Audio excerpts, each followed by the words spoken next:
Olá, prazer em receber você aqui na minha sala virtual, hoje para vermos o terceiro episódio dos Segredos da Redação do Enem, tratando das estruturas sintáticas, das ligações que a gente faz entre as ideias que colocamos na redação e como a gente pode fazer isso. Então, sem mais delongas, se liga no conteúdo, foca na missão e vem comigo. Uma coisa importante sobre as relações sintáticas é que você não precisa decorar aquele monte de nomes que provavelmente você teve de decorar enquanto estava estudando isso nas suas aulas de português.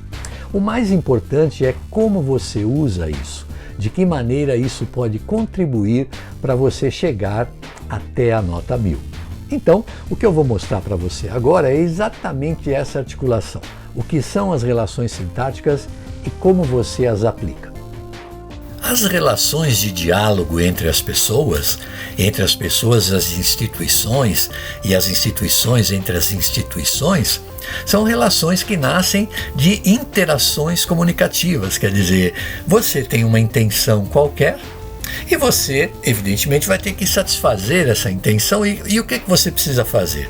Tornar essa intenção conhecida do outro. Para isso, você tem que produzir um texto.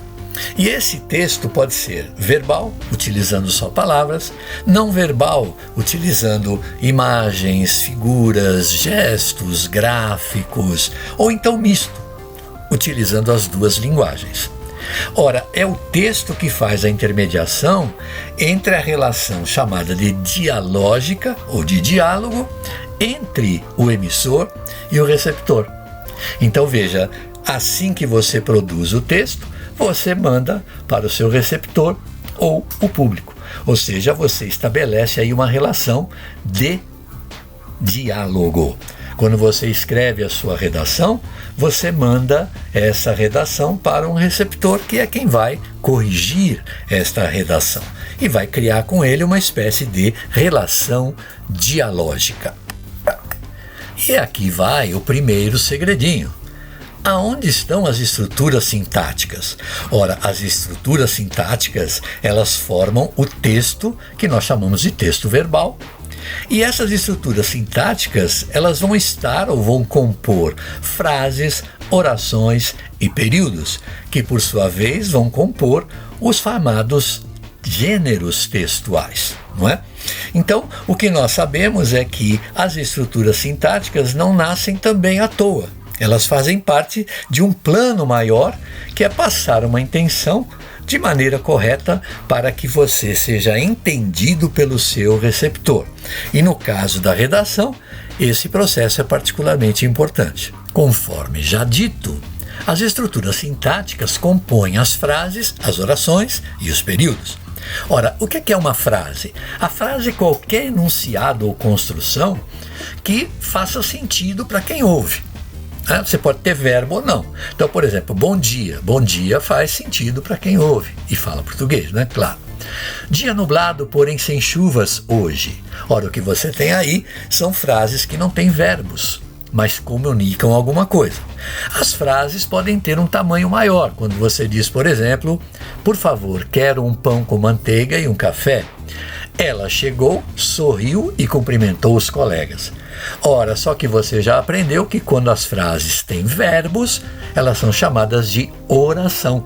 Então, oração é qualquer enunciado ou construção que possua verbo ou verbos. E é claro, toda frase é uma oração? Não. Toda oração é uma frase? Sim. Então, veja, eu tenho aí, por favor, quero um pão com manteiga e um café. E o que eu tenho aí claramente é uma oração. Ele chegou, sorriu e cumprimentou. Eu tenho aí uma oração com 3 verbos. Sugiro que vocês descansem um pouco mais, ou um pouco antes do jantar. E eu tenho aí 2 verbos. Um período é o quê? É basicamente você reler a sentença ou a oração e verificar onde ela começa e onde ela termina. Normalmente ela começa com letra maiúscula e termina num sinal de pontuação. Então veja, um período é simples quando você vai da letra maiúscula até o ponto e vê que tem um verbo só. Se você viu que tem mais de um verbo, esse é o chamado período composto. Viu só? Não tem grande segredo, mas há ainda uma barreira que a gente precisa transpor.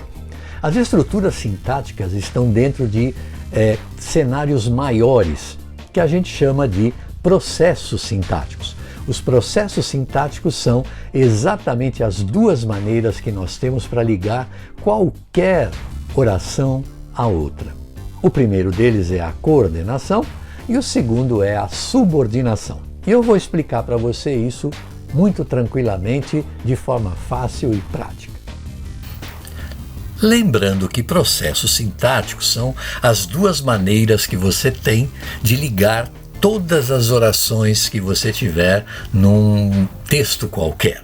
Não importa que ele tenha 100, 200, 300 orações, ou você vai estar coordenando ideias, ou você vai estar subordinando. No máximo, você vai misturar as duas coisas. É daí que surgem, então, as estruturas sintáticas coordenadas, as subordinadas e as híbridas, que são coordenadas e subordinadas ao mesmo tempo. O que diferencia a coordenação da subordinação é o tipo de oração que é utilizado em cada um desses processos. Na coordenação, você tem orações que a gente chama de coordenadas ou então independentes. Muita gente chama também de justapostas, não é? O que são orações independentes? São orações que têm um sentido completo. Elas não precisam de outras para serem entendidas, embora possa haver uma pequena dependência entre elas, por exemplo, na ordem que elas aparecem. Veja, os velhos acreditam em tudo, os de meia idade desconfiam de tudo e os jovens sabem tudo, como dizia Oscar Wilde. Ou então, vim, vi e venci, a famosa frase do Júlio César. Ora, embora todas elas sejam independentes, há uma certa ordem aí é necessária, mas é só isso também. Não é? Por exemplo, venci, vi e vim é uma coisa que não daria certo para ser falado. E o que é a correlação? A correlação é exatamente como você liga essas orações independentes.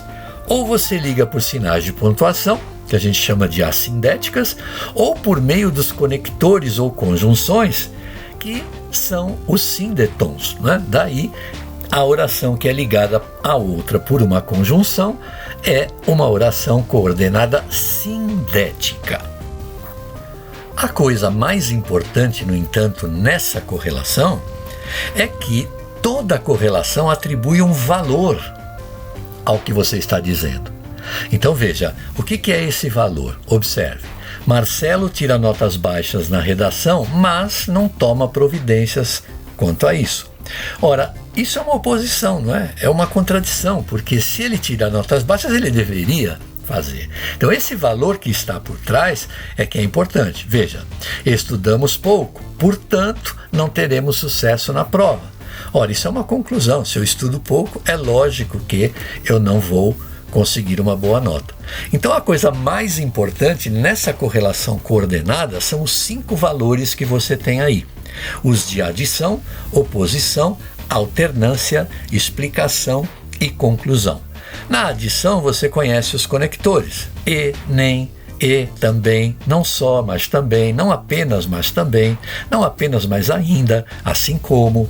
Veja, comprei não apenas a camisa, mas também a calça, isso é uma adição. Ela chegou cedo e esperou por nós. Tá aí mais uma adição. Oposição. Mas, porém, todavia, contudo, entretanto, não obstante, no entanto.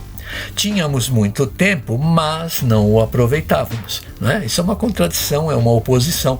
Se eu tinha muito tempo, eu deveria aproveitar melhor esse tempo. Não é? Marcos havia estudado muito, contudo, não foi bem na prova. Quer dizer, ele fez a parte dele, mas, em oposição, ele não foi bem nessa prova. O valor de alternância ou escolha, né? Ou, ora, quer. Decida-se, ora você reclama, ora você fala. Quer dizer, ou você reclama, ou você fala bem. Ou vamos ao cinema, ou vamos ao teatro, certo? Ou um ou outro. A explicação, que é muito comum, não é? Por quê? pois, por quanto, que. Tive que sair mais cedo, pois o trânsito estava difícil àquela hora. É uma explicação. Ponha uma roupa leve, que está muito calor. Por que está muito calor? Conclusão. Portanto, assim, logo, então, por conseguinte, ou conseguinte, né, que é melhor. Trabalhei muito, portanto mereço uma folga. Ou então penso, logo existo. Agora, cuidado, né? Porque veja, nem sempre a conjunção diz exatamente aquilo que a gente decorou. Por exemplo, ele estudou muito e não foi bem, isso não é aditivo, pois se ele estudou muito, deveria ter ido bem. Então isso é uma oposição. Assim como era não só capataz, mas proprietário do lugar. Quer dizer, não era apenas o capataz, mas também era o proprietário. Isso é uma adição, apesar de você estar usando o mas. Então, mais uma vez, deixo aqui bem explícito. Cuidado com o valor que você transmite quando faz uma frase qualquer, ligando essa frase a uma outra. A subordinação, por outro lado, é algo mais sofisticado. Por quê? Porque implica dependências de sentido entre as orações que você utiliza. Não é um bicho de 7 cabeças, mas a gente vai repassar aqui as noções mais fundamentais. Já na subordinação, como eu disse, o processo é mais sofisticado. Bom, em primeiro lugar, porque você não tem orações iguais. Você tem uma que é principal e outra que é subordinada a ela, ou seja, que praticamente tem dependência dessa principal para valer alguma coisa. E essas subordinadas têm 3 valores possíveis: substantivo, adjetivo e advérbio. Veja, sugeriu-nos que esperássemos até a noite. O sugeriu-nos é a oração principal. Quem sugere, sugere algo, está aí a dependência. A próxima será uma substantiva, e esse que é conjunção integrante. Ali está o professor que muito nos ensinou. Embora esse que seja igual ao outro, na verdade ele não tem nada a ver um com o outro, porque ele não é conjunção, ele é um pronome relativo. E como é que eu sei disso? Quando eu posso trocar o que por o qual, a qual, os quais, aquele que, isso é um pronome relativo. Isso introduz orações adjetivas. E por último, eu tenho lá, resolvemos ficar em casa devido à forte chuva. Eu tenho uma relação de causa e consequência. A causa e a consequência é uma relação adverbial. E o que eu tenho aí no devido a é uma coisa que se chama locução prepositiva. Mas como eu te falei, não é importante você guardar todos esses nomes. Eu vou te mostrar como que isso é significado e como é que a gente trabalha com ele. Observe que na subordinação você tem 9 valores: causa, consequência, concessão, conformidade, comparação, condição, finalidade, proporção e tempo. Cada uma dessas formas de valor tem os seus conectivos. Devido a, por causa de, por conta de, é causa. Tanto que, afinal, consequência. Embora, ainda que, mesmo que, concessão. Conformidade, conforme, de acordo com, em conformidade com. Comparação, igual a, como, mais que, menos que. Condição, se, caso, contanto que. Finalidade, para, com a finalidade de, com o propósito de, a fim de. Proporção, à medida que.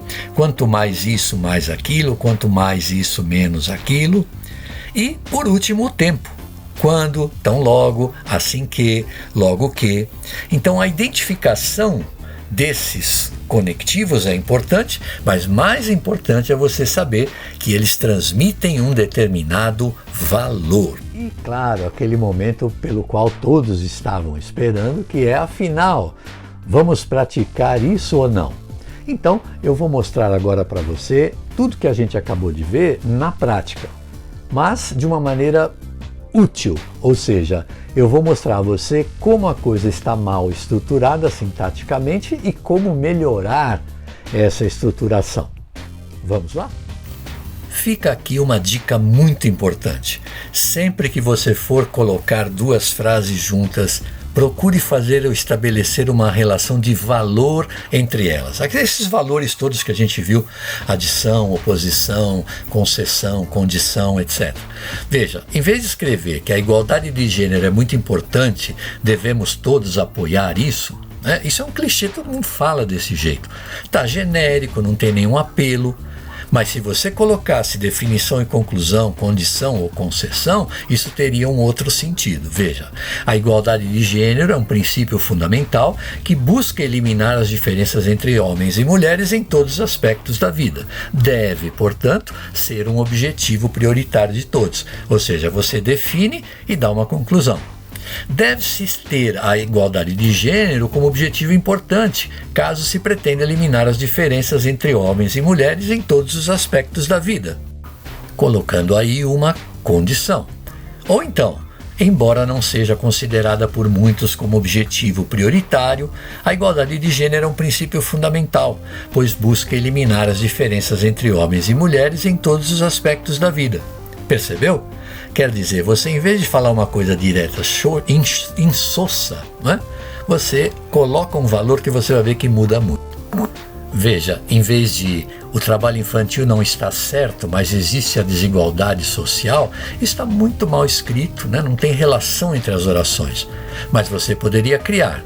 A desigualdade social é um dos fatores chaves que explicam a existência do trabalho infantil. Você tem aí uma relação de causa e consequência. O trabalho infantil é um fenômeno a ser erradicado, sem a diminuição da desigualdade social. Porém, essa não será uma tarefa fácil, uma dependência e uma condição. O trabalho infantil é apenas um dos muitos males causados pela desigualdade social, pois há uma clara relação de causa e consequência entre esses dois fatores. Percebeu? Esta relação, então, ela é fantasticamente uma das que mais eliminam pessoas no Enem, que é o truncamento do período. O que é o truncamento do período? É quando você não termina o que você está falando. Você não liga o que você está falando, você para e começa de novo. Veja, os governantes precisam definir políticas públicas eficazes, levando à erradicação do trabalho infantil no Brasil. Ora, você parou a frase ali para começar com gerúndio, não faça isso. Olha, os governantes precisam definir políticas públicas eficazes, as quais levem à erradicação do trabalho infantil no país. Se os governantes definirem políticas públicas eficazes, isso levará à erradicação do trabalho infantil no país. Percebe? Você põe um valor de condição. Quanto mais eficazes forem as políticas públicas definidas pelos governantes, mais rapidamente a erradicação do trabalho infantil no país se concretizará. Veja que foi usado aí um valor de proporção e não truncou nada. Veja outro exemplo de truncamento, muito comum e errado. Promover a igualdade de gênero requer o engajamento de toda a sociedade. Ponto. Visto que esse... Veja, gente, isso aí no máximo você poderia colocar uma vírgula, não interromper o período dessa maneira. Então você poderia dizer, promover a igualdade de gênero requer o engajamento de toda a sociedade, pois esse é um objetivo que beneficia a todos, sejam homens ou mulheres, colocando um valor de explicação. Pode ser um objetivo que beneficia a todos, por ser um objetivo que beneficia a todos, sejam homens ou mulheres, promover a igualdade de gênero requer o engajamento de toda a sociedade. Está aí um valor de causa. Outro erro muito comum são as ambiguidades, né? Quando você não tem uma precisão na interpretação. Esta frase que eu destaquei aí, ela cria esse tipo de interpretação duvidosa. Veja, na terceira idade, muitos idosos desfrutam de seus anos dourados, embora possam ser um desafio para alguns, o que cria tal coisa. Veja, você não sabe aí se esses possam ser um desafio, é um desafio para os anos dourados ou para os idosos. Não é? Então veja que você poderia reformular a frase, como está aí embaixo, de uma maneira que não trouxesse nenhuma ambiguidade. E por último, o erro das redundâncias, né, gente? Aquela coisa de dizer coisas que não precisam, como por exemplo, nem todos os governantes precisam encarar de frente o desafio de criar novos empregos. Ora, encarar só pode ser de frente e criar só pode ser novo. Quer dizer, então evite esse tipo de construção sintática que traz erro. O que eu acabei de passar para você aqui realmente é a essência do que você precisa saber para ter uma boa nota na redação do Enem, porque ela depende basicamente daquilo que você escreve e como você escreve. E nesse ponto, essa matéria aí das estruturas sintáticas tem um papel crucial. Espero que vocês tenham gostado e se você realmente gostou, ajude aí o canal, por favor, dê o seu like, inscreva-se no canal, bata o sino pequenino, divulgue, comente, ok? Faça comentários, é sempre bom, porque a gente pode sempre melhorar um pouco mais aquilo que traz para você. Tá bom? Até a próxima!